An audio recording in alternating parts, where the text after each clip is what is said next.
नमस्कार, हर हर महादेव। स्वागत है आपका मेरे यूट्यूब चैनल में। आज हम आज हम करेंगे कॉमेडियन ब्रह्मानंद जी के हाथों का विश्लेषण, उनकी रेखाओं को पढ़ने का प्रयास करेंगे। वीडियो अच्छी लगे तो लाइक करें और चैनल को ज़रूर सब्सक्राइब करें। तो चलिए शुरू करते हैं। जैसा कि आप सब जानते हैं, यह हमारी जीवन रेखा होती है और यह मस्तिष्क रेखा और यह हृदय रेखा और यह भाग्य रेखा। तीन रेखाएं बहुत सारे व्यक्तियों के हाथों में होती है: जीवन रेखा, मस्तिष्क रेखा और हृदय रेखा। लेकिन भाग्य रेखा अधिक लोगों के हाथों में नहीं होती, या तो लोगों के हाथों में होती है तो कम होती है, उतनी ज़्यादा अधिक विकसित नहीं होती। तो आप देख सकते हैं इस हाथों में अच्छी भाग्य रेखा भी दी हुई है। सबसे पहले हम जीवन रेखा से शुरुआत करेंगे। तो जीवन रेखा काफ़ी अच्छी स्थिति में दी हुई है और काफ़ी गहरी जीवन रेखा है। यह एक अच्छी स्थिति को बताती है। गहरी जीवन रेखा अच्छी होती है, जीवन में सुख सुविधाएं अधिक रहती है। और अगर आप जीवन रेखा और मस्तिष्क रेखा को देखेंगे तो बहुत जल्द ही यह दोनों अलग अलग भागों में बट गई है। बहुत सारे लोगों की जीवन रेखा और मस्तिष्क रेखा साथ साथ चलती है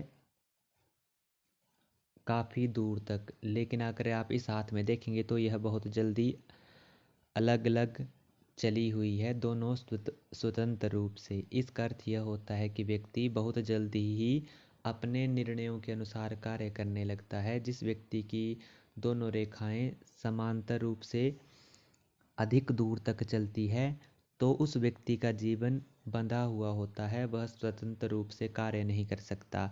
और अगर आप यहाँ पर देखेंगे तो मंगल क्षेत्र से भी एक रेखा आ रही है जो जीवन रेखा के साथ चल रही है। इसका अर्थ यह होता है कि इनको अपने जीवन में ज़रूर किसी का सहयोग प्राप्त हुआ है जो कि इनकी सक्सेस में इनके साथ रहा है और इनको सहयोग किया है। तो जीवन रेखा के साथ चलने वाली मंगल रेखा व्यक्ति को किसी का सहयोग प्राप्त कराती है, यह दिखाती है। और अगर आप भाग्य रेखा को भी देखेंगे तो यहाँ से आ रही है एक भाग्य रेखा और यहाँ से चलती हुई सीधा शनि पर्वत की ओर जा रही है। यह एक उत्तम भाग्य रेखा है जो कि बहुत कम लोगों के हाथों में होती है। जिन व्यक्तियों के हाथों में ऐसी भाग्य रेखा होती है उन व्यक्तियों के जीवन में सुख सुविधा की कोई कमी नहीं रहती और वह अपने जीवन में अधिक सफल होते हैं। और आप जहाँ तक बात करें, इस रेखा के कारण व्यक्ति को अपने जीवन में दुख भी बहुत भोगना पड़ता है, क्योंकि शनि की रेखा जितनी प्रबल होती है व्यक्ति के जीवन में उतना ही परिश्रम होता है। तो कोई भी व्यक्ति अगर सफल होता है तो उसके जीवन में अधिक परिश्रम होता है। अगर आप बात करें उनके पर्वतों के बारे में तो बुध पर्वत भी काफ़ी अच्छी स्थिति में विकसित है और चंद्र पर्वत भी।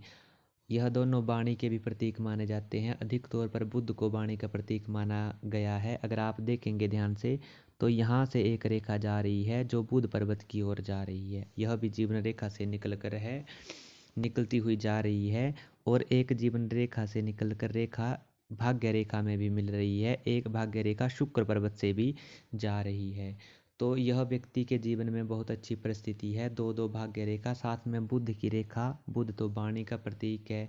आप देखेंगे तो इन्होंने अपनी वाणी के कारण ही ज़्यादा धन प्राप्त किया या ज़्यादा मान सम्मान दुनिया में प्राप्त किया, तो अपनी वाणी के कारण ही इन्होंने मान सम्मान प्राप्त किया। वहीं अगर आप शुक्र पर्वत को भी देखेंगे तो वह भी काफ़ी अच्छी स्थिति में है जो कि लग्जरी लाइफ को बताता है। तो आप तो देख सकते हैं इनके जीवन में सुख सुविधा की कोई कमी नहीं है, लग्जरी लाइफ की कोई कमी नहीं है।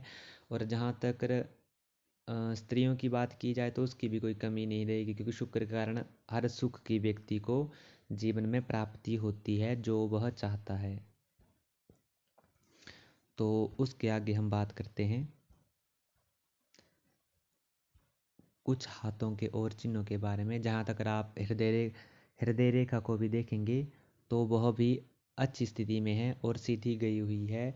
तो यह गुरु पर्वत तक अगर सीधी चली जाए तो व्यक्ति अपने जीवन में लव मैरिज करता है। तो ज़रूर इन्होंने भी अपने जीवन में लव मैरिज की होगी। और साथ में देखेंगे तो यहाँ पर सूर्य पर्वत पर भी अच्छे चिन्ह बन रहे हैं, जो कि एक कला को बताते हैं। तो कला तो इनके पास है ही, उस कला के कारण इन्होंने अपने जीवन में उच्च स्थान प्राप्त किया। और उसके बाद अगर आप देखेंगे तो इनके हाथों की उंगलियां भी बहुत अच्छी स्थितियों में है। हालांकि बुध की उंगली उतनी ज़्यादा विकसित नहीं है, लेकिन अगर आप सूर्य की उंगली को भी देखेंगे जो कि मान सम्मान की प्रतीक होती है, जो कि व्यक्ति को मान सम्मान और फेम दुनिया में देती है, वह भी अच्छी स्थिति में है। और साथ में गुरु की उंगली भी अच्छी स्थिति में है। और जो यहाँ पर जो चिन्ह हैं वह भी बहुत गाढ़े बने हुए हैं, जो कि एक शुभ स्थिति को दिखाते हैं। वहीं मंगल से आ रही कुछ रेखाएं, उनके जीवन में परिश्रम काफ़ी रहा। जो उनका शुरू का जीवन रहा वह काफ़ी काफ़ी परिश्रम पूर्वक रहा। और जहाँ तक उनकी आगे की लाइफ है तो आगे की लाइफ भी उनकी बहुत अच्छी दी हुई है। जैसा कि आप देख सकते हैं जीवन रेखा चली हुई है और साथ में भाग्य रेखा भी काफ़ी अच्छी है। तो इनके जीवन में कोई सुख सुविधा की कमी नहीं रही। तो यह थी उनके बारे में कुछ बातें, कॉमेडियन ब्रह्मानंद जी के हाथ के बारे में कुछ बातें। अगर व्यक्ति के हाथों में भाग्य रेखाएं अच्छी दी हो और बुध बुध क्षेत्र भी अच्छा हो तो व्यक्ति अपने जीवन में सारी सुख सुविधाओं को प्राप्त करता है अपने परिश्रम के द्वारा।